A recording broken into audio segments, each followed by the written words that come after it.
Pastor Kester Fisher of Gangs to Grace in Eldorado Park has expressed concern over the high number of crimes reported but not prosecuted in South Africa. Fisher says some community members are turned away at police stations when trying to report crimes, which contributes to rising criminal activity. Meanwhile, Operation Dudula leader Zandile Dabula says that the issue of crime will never be fully resolved as long as the country's borders remain open. Stats are very important. However, if I would take you to my community, I can assure you that there would be a huge disagreement when we say that crime has gone down, right? We live in a crime-riddled community. We live in a community where drugs are flooded in our community. I can direct you anywhere in our community, and you will have access to drugs if you have the right amount of money. So where do these stats come from? How do we receive these stats? And we also need to remember that there are a lot of crimes that are reported, but these crimes are not prosecuted. Yeah. Right?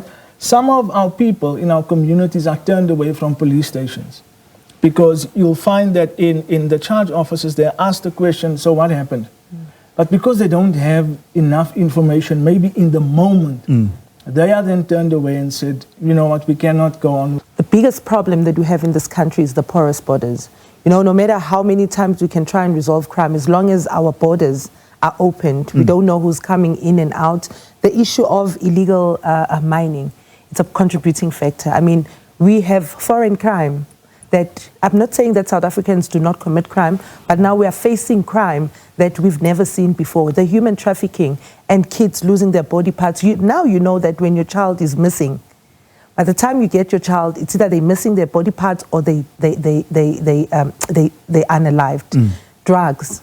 You find drugs in each and every corner, especially in our townships.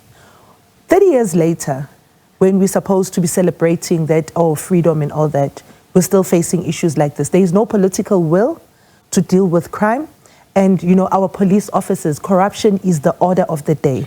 And you can't go to a station and seek help like the gentleman is saying now. You are being asked such questions, and if it doesn't suit them, then they'll send you away.